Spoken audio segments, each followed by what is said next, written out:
निरालपुर नाम के एक छोटे से गांव में आनंद नाम का एक किसान रहता था, जो अपने पत्नी और 10 वर्षीय बेटे भोला के साथ रहता था।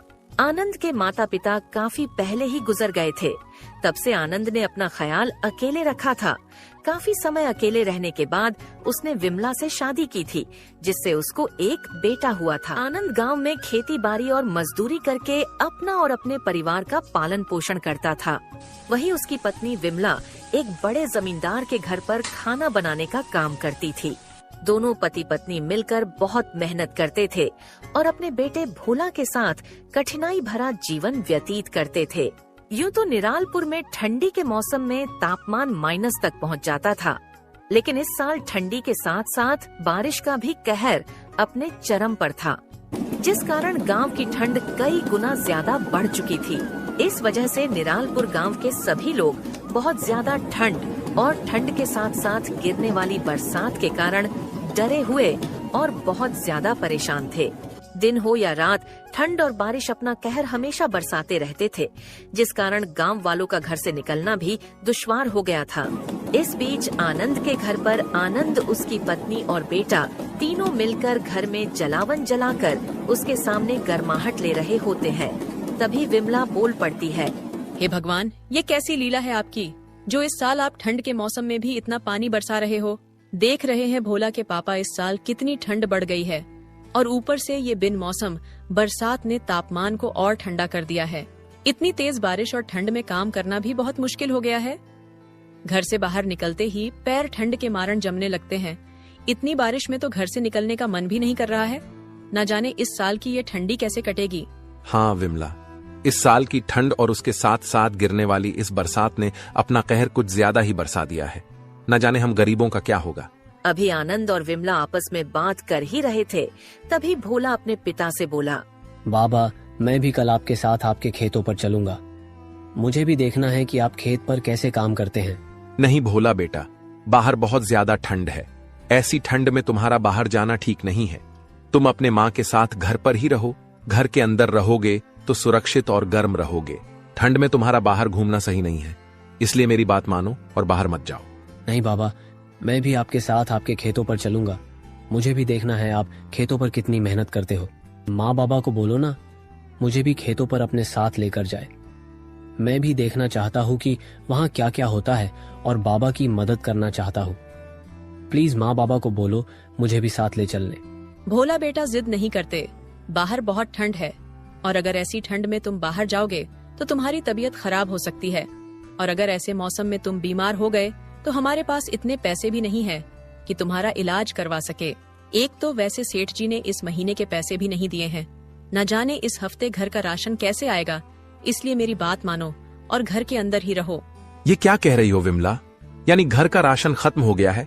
आखिर इतनी बड़ी बात तुमने मुझे बताई क्यों नहीं? आखिर मैं आपको क्या बताती। मैं हर रोज सोचती थी कि आपको बता दूं, पर आपको इतनी परेशानी में देखकर चुप रह जाती थी।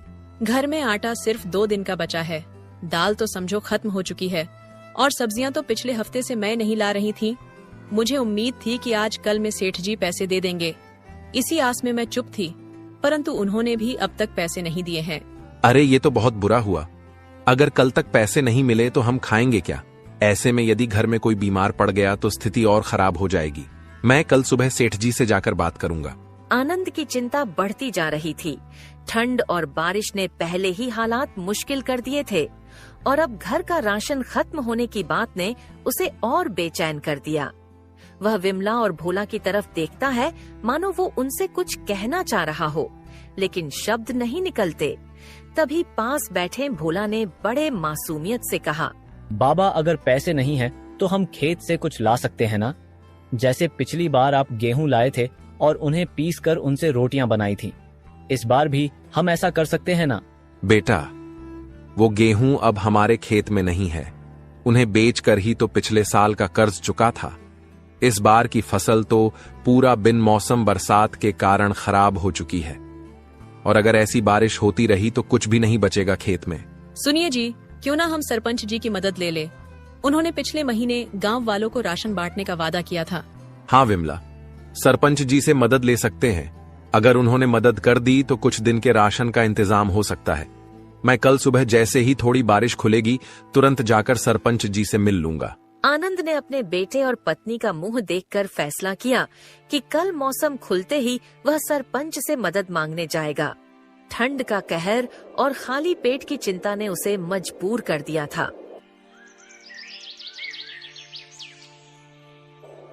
अगली सुबह किस्मत आनंद पर थोड़ी मेहरबान भी हो जाती है और सुबह बरसात कुछ समय के लिए थम जाती है, परंतु पूरा माहौल घने कोहरे से ढका हुआ था। बारिश को थमा देख आनंद सरपंच से मिलने जाने वाला होता है, पर जाने से पहले वो विमला और भोला को घर में रहने को बोलकर सरपंच के घर के लिए निकल जाता है। बाहर का मौसम बहुत ठंडा होता है। घने कोहरे के साथ साथ ठंडी हवाएं बहती रहती है, पर आनंद बिना किसी सोच के सरपंच के घर के लिए चलता रहता है। फिर थोड़ी ही देर में वो सरपंच के घर पहुंच जाता है। सरपंच जी, हमारी हालत बहुत खराब है। घर में राशन खत्म हो गया है। बिन मौसम बरसात के कारण खेत की फसल भी खराब हो गई है।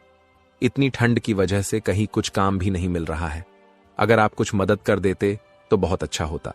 आनंद, ये मेरी जिम्मेदारी थोड़ी ना है, ये तुम्हारी जिम्मेदारी है। तुम ही समझो, तुम लोगों की आदत हो गई है, जब मन किया तब चले आते हो भीख मांगने, किसी भीख मंगे की तरह। सरपंच जी, ऐसा मत बोलिए। मेरा परिवार 2 दिन से भूखा है। मैं मेहनत से कमाने वाला आदमी हूं, पर इस बार हालात ने हमें मजबूर कर दिया है। बस कुछ दिन का राशन मिल जाए तो हम संभल जाएंगे। चुप कर, गरीब है तो अपने गरीबी में रहना सीख ले। यहां आकर रोने धोने से कुछ नहीं मिलेगा। मेरे पास इतना फालतू समय नहीं है, जा और किसी और से मांगो पैसे। सरपंच की ऐसी बातें सुनकर आनंद का तो दिल ही टूट गया। उसने एक बार फिर से सरपंच से कहा, सरपंच जी, आप हमारे गांव के मुखिया हैं। अगर आप ही ऐसी बात करेंगे और हमारी मदद नहीं करेंगे तो कौन करेगा? आनंद की ये बात सुनकर सरपंच को बहुत तेज गुस्सा आया और वो अपने नौकर को आवाज लगाकर बोला, अरे रामू, इसे बाहर निकालो और आइंदा इसे मेरे घर में घुसने मत देना। फिर सरपंच के नौकर ने आनंद को धक्के मारकर घर से बाहर निकाल